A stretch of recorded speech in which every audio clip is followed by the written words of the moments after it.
he attended after serving in the Army, including in Vietnam. Tim is a career journalist, half in newspapers, including city editor at San Francisco Chronicle and executive editor of the Oakland, California Tribune, and the second half in editing and publishing magazines in the housing market.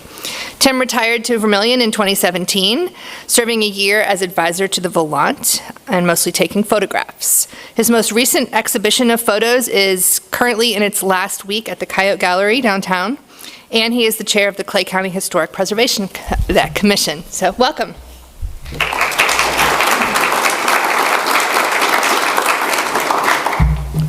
Thank you, Melissa. The Clay County Historic Preservation Commission spends most of its time, unlike the other commissions around the state, publishing books because we're a university town, and so we love to write, can't resist. So we publish a lot of books, and we published a book 10 years ago that was a sort of a walking tour of the University of South Dakota, except that it wasn't really a walking tour. You couldn't really use the book to walk around and see the buildings, and it only included historic buildings, so it left out most of the campus. So we decided to redo it. If I can get this to go here. So we published a book, it's just out. It's a walking tour of the university. It's sort of a physical history of the campus of the University of South Dakota. And it's spiral bound so that if you want to start the tour someplace other than where we start the tour, you can do that. Oops, sorry. And I'll take you a little bit through the book, show you how it works. I've got copies for most or all of you when we're done. And then after we get through the book, or a brief run through the book, we'll have a little test. So all of you, have been around for a long time, and you all know the university well, so this should be a piece of cake for you. We decided, oops, wrong button. We decided to start the walking tour someplace where there was parking, even though it was paid, and we decided to start it in the old part of campus. So the perfect place was the parking lot, which is now inaccessible, of course, of the National Music Museum. And you can park there. The gate posts, which you see in this photo, are from the 20s. A bunch of 20s classes got together and built these gate posts. The National Music Museum is arguably the most famous building on campus, at least outside of the city of Vermillion. So we thought it was a good place to start, and it's also an entree into what some people call the quad of the campus, which is the oldest part of the campus. The book has maps in it, crudely drawn by yours truly, and it includes, the one on the left shows you the campus, and the yellow line is the I guess I don't have a laser pointer, do I? Do I have a laser pointer, Mike? Okay. So we start, as you can see, in the National Music Museum parking lot. We sort of go north toward the chemistry building, take a right just before we get to Danforth Chapel, and over to between the Old Main and Slagle, where you can see East Hall and the old law school, Arts and Sciences. Anyway, then sort of straight shot up north and over to what some people call the mall, which was the center of campus when I went to school here 60 years ago. And then we cross Cherry Street and go up to a lot of what I think of as the new part of campus, the north of Cherry Street, up through the athletic facilities, over to the Dome, and back down Rose Street, across Cherry, and then Patriots Plaza, and down to Dakota, and back over to where we started. There's acetate fold-down pages in the book, so you can see, and unfortunately this isn't showing up very well, but you can see where the buildings that have been raised were located, which I sort of thought I knew where they were, but it was a little difficult to put it together. Anyway, so you can figure out where these buildings are. The pictures, the buildings that have been raised are in black and white. The other ones in the map are in red. When you go to the north end of the parking lot, there's a little sign there that gives you a very brief history of the University of South Dakota. For the first half of the 20th century, this view, because it's the oldest part of campus, would basically have been much of what you see now. Very similar, with the exception of one building that would dominate this view. Does anybody know what that building was? Anybody? Science Hall. If you look at the second tree on the left, there's a rock underneath that tree, and it tells you that Science Hall was there. Science Hall was a massive building that was faced east, and when they tore it down in 1961, they decided not to replace it because they had this beautiful open part of the campus and they wanted to leave it open, and they had acquired land, so they moved to other places. But Science Hall was built in 1902, and from the day it was built, it had a dirt basement, so it didn't really have a basement, and it had a dirt basement, and the engineering school was in there, and they'd like to do their experiments in the basement. So from the year it was built, Science Hall developed a lot of cracks. And over time, the cracks got bigger and bigger and bigger, and in 1958, the state engineer said the building was not habitable, not good for human habitation. So it sat empty for about 3 years, and then they tore it down. Anyway, that dominated sort of that view of the west side of campus. This, just to give you an idea, I don't know if you've ever seen these maps, but the top map is 1901, and the bottom map is 1912. So in 1901, you can see that you could drive in and take a loop right around East Hall, past Old Main, over to West Hall, which we'll talk about in a minute, and then back out to Clark Street. And there was a half-mile track out behind Old Main. And then by 1912, Science Hall is in there now because it was built in '02. It's the one on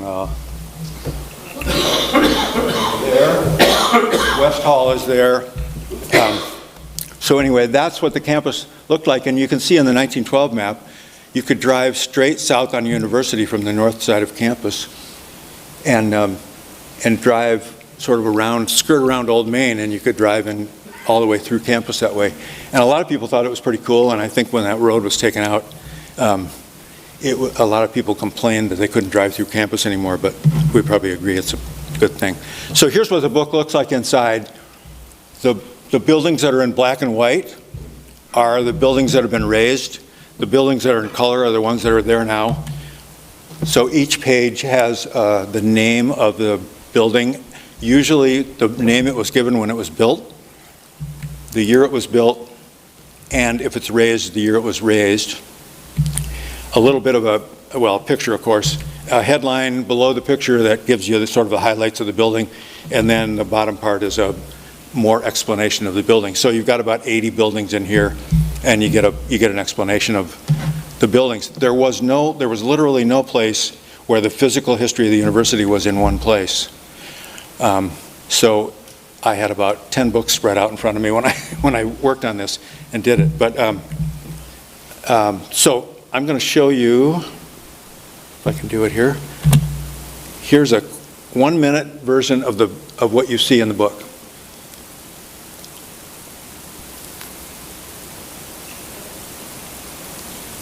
And we'll talk about some of these in a minute.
So, now that you've seen the book, I have a couple questions for you. What's the oldest building on the university campus?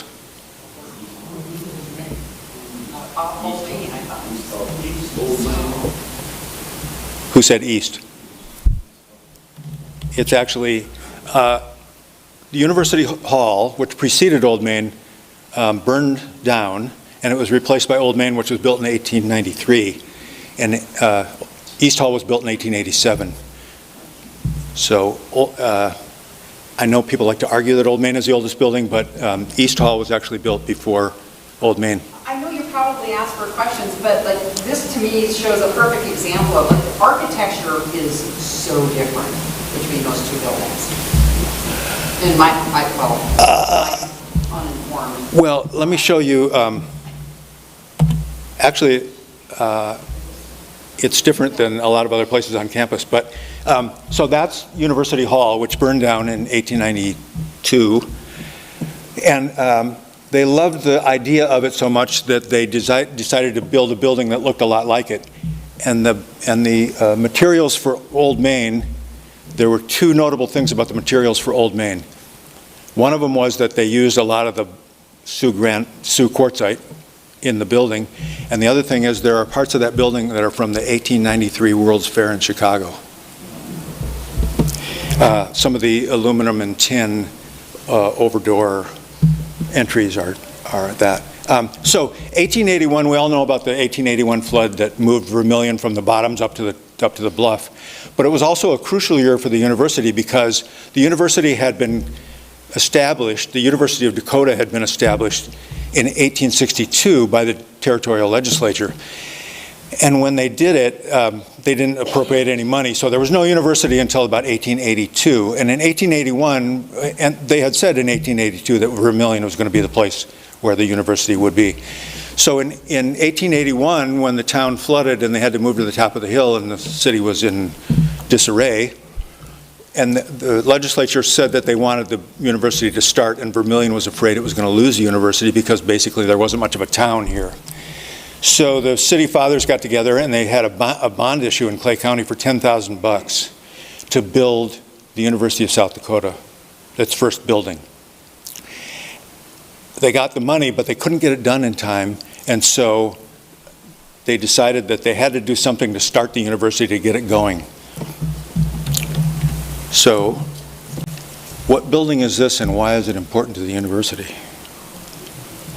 Anybody know what that building is?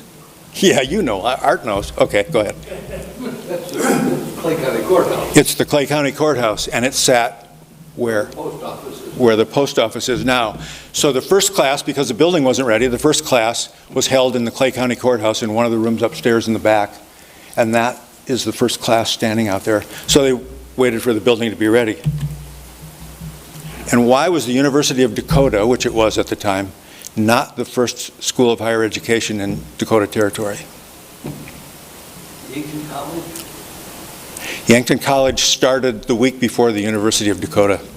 So it is technically, although it doesn't exist anymore, it was technically the first school of higher education in the Dakota Territory. What two buildings, this will be easy, what two buildings on the university campus are on the National Register of Historic Places?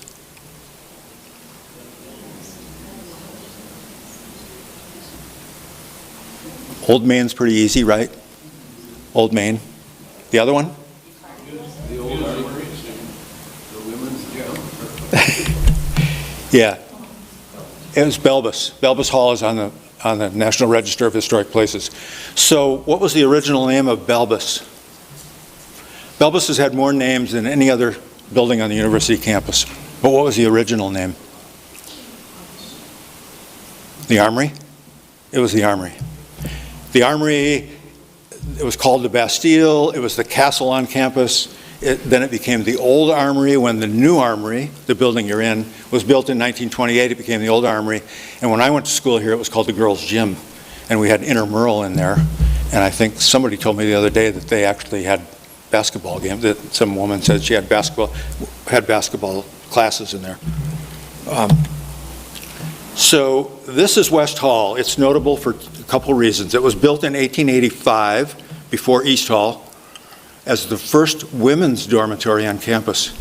After East Hall was built in 1887 as the new women's dorm, West was turned over to the men. In 1905, it was gone because two students burned it down.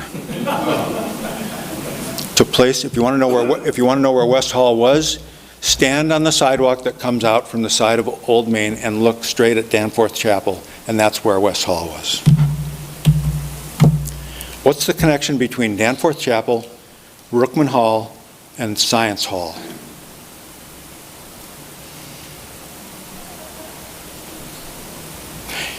Harold Brookman was a professor here who lived at 404 Cottage Street, a house in Vermillion that you might know as the Flanagan House, which is on the National Register of Historic Places now since last year. Harold Brookman is obviously the person who Brookman Hall is named for, so that's easy. He also designed, he was an architect on the side. He was sort of the campus engineer. And so he designed some buildings. He designed the old Dakota Hospital downtown before it was rebuilt.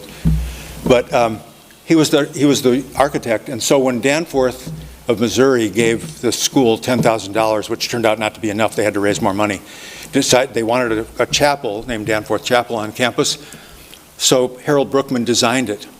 And the connection to Science Hall is that he did a really smart thing. He put the west wall of Danforth Chapel exactly in line with where the east wall of Science Hall had been. The front of Science Hall, if you want to know where that was, you can stand at Danforth Chapel and look straight south, and that was where the front of Science Hall was. So that's the connection. So you mentioned the architecture. The quad represents a transformation of architecture on the university campus from the old Sioux Quartzite, sort of classical architecture of the 19th century, Old Main, Belbus, East Hall, to transition to the limestone and granite structures of the 20th century, the Arts and Sciences building, which was the law school when I was here, and Carnegie Library. All the buildings on the top part that are mentioned were designed by Wallace, except maybe Belbus wasn't. But Wallace Dow, who was a famous Sioux Falls architect and designed the First Baptist Church, a lot of buildings in Sioux Falls, and the National Music Museum was designed by Charles Schwartz, another Sioux Falls architect. They were sort of the two big men of architecture in Sioux Falls. So one of them worked in the old style, and most of his things are recognizable because it's Sioux Quartzite and it's that rough rock face. Charles Schwartz was paid to design the law school at the time. I think it went up in 1908. Was it original? He got paid for it, but it wasn't original. These two buildings look pretty similar, don't you think? The law school, the old law school, the Arts and Sciences building, is the building on the left. It was built in 1908. The building on the right was built in 1903. It is the law school on the campus of Ohio State University called Page Hall. And it's right down to the windows and the ionic columns. It's dead on. So he made it work somehow. So there are the two buildings. Julian Hall was named for A, an econ professor, B, a USD registrar, C, a vice president of academic affairs, or D, a president of the University of South Dakota. Registrar? The answer is E, all of the above. John Julian was sort of a man about campus and did just about everything while he was here. He was also the business manager. So that's Julian Hall. Dakota Hall was originally built as either a gymnasium, was it a gymnasium or a women's dorm? It was actually both. There's a gymnasium in the basement of Dakota Hall. And it was supposed to be an addition to East Hall, but by the time they actually got the money from the legislature, they decided to make it a standalone building with its own name. So Burgess and Norton are two dorms that don't get much respect. In fact, I think a lot of people come here and they never see them, never hear about them, don't know what they are. Burgess Hall was named for Grace Burgess, who taught English and theater at the university, but her father was arguably more important to the university. Lyman Burgess was the man who introduced the bill in the territorial legislature to create the University of Dakota. Norton was built as a women's dorm, but it represented, along with the Coyote Student Center, the precede to the MUC, the predecessor of the MUC, but it represented a change in university and student attitudes of the 60s and 70s. By mid-1970s, Norton Hall was a co-ed dorm. Scandalous. It really was scandalous at the time. There were so many women who entered the university in the mid-70s that they decided to kick the men out. So what did a politically active male student do in the mid-70s? He sued for reverse discrimination, by God. We'll show them. They lost. The other thing about these two buildings, they represent a time in the university in the 70s when the university went from being they're funding their buildings with appropriations to funding what they called self-liquidating, self-funded buildings. And so these buildings were paid for initially with federal loans that were paid back by the fees that the students paid to live there and other student fees. Their whole period through the 70s, there was a big growth on campus, 60s and 70s, and they switched how they paid for the buildings. What was the university's first $1 million building? It doesn't exist anymore, that's a hint. Coyote Student Center. Yep, 1966 or 7, I think, was when it was built, and it cost $1 million. Actually, about $1.3 million. And the students, a lot of it came from student money. It was called the Student Union, the new Student Union. The students called it because there already was a union building over here on the other side of campus. And the students raised a lot of hell about the fact that they weren't consulted about what should be in the building.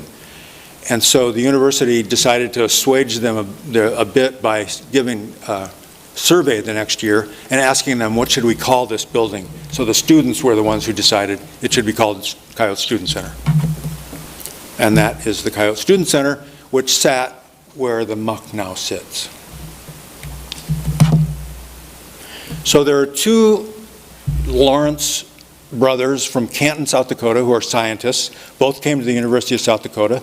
John Lawrence is known as the father of nuclear medicine, and E.O. Lawrence won a Nobel Prize and was famous for working on the nuclear bomb, the atom bomb that dropped on Japan. So which Lawrence is Ackley Lawrence Building, Science Center, named for? So if you go to the university's website, it says it's named for John Lawrence. If you walk into the building, the only plaque in the entryway of the building is to E.O. Lawrence. I think initially it was named for John Lawrence. This building used to be named E.O. Lawrence Technology Center. And when this building changed its name to the Newharth Media Center, they decided that Lawrence was already on a building, so they could just decide, since it only said Lawrence on it, they could just decide to name it for both Lawrences. So that's who the building is named for. So that's kind of just a little bit about it. Like I said, I've got a box of books up here, if any of you would like a copy. When we print this, we get one shot at it, we print it, and if you want copies, they're free. We can't sell the books, but they're free until they run out, and then we're done. So we're hoping that the foundation maybe at some point might want to pick this up like they did the last walking tour of the campus and print their own copies, which they can do, but we can't. Yes, Jim? It's on the website. And it's on the Clay County Historic Preservation Commission website. So this is just some of the buildings I didn't touch on. There were 4 towers when I came to school here. There were 4 towers on what we call the mall. So there was a water tower, there was a KUSD broadcast tower, there was a smokestack from the service center, and there was that thing over on the left-hand side, which some of you would recognize as the Quirk Carillon, which sat between the Ed Building and ID Week's library. And they didn't have much of a ceremony when they tore it down. They waited until the students left campus for Thanksgiving vacation in 2005, and they unceremoniously crept in the dark in the cover of the holiday weekend and tore it down. Anyway, I'll leave you with my favorite picture of the university, my favorite picture from the book. You can see a lot on this picture, including the old Vets Villa, the University Park, which was trailers that they moved in after World War II. Anyway, so if you want a copy of the book, come up. Thank you very much and enjoy it. And if you need more copies, let me know. One last thing, if you have kids, at the same time I was doing this, just a second, at the same time I was doing this, Evelyn Schlenker wrote a kid's book, a tour of the main part of the campus, which we also have copies of, and if anybody would like one of those for their grandkids or something, I'm happy to. Yes? The observatory history, the bottom center of the track. Yep. The stars on Friday nights, I was there. Yeah, so the observatory Was right here. just on Clark Street, and was torn down in 1975, I think. The optical was sold, and the building now sits out on what used to be the University Golf Course, north of town. Thank you.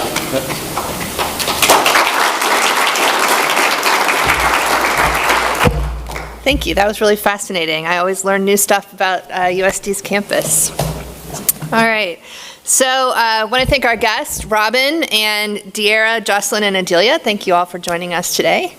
And I guess we'll, 50-50.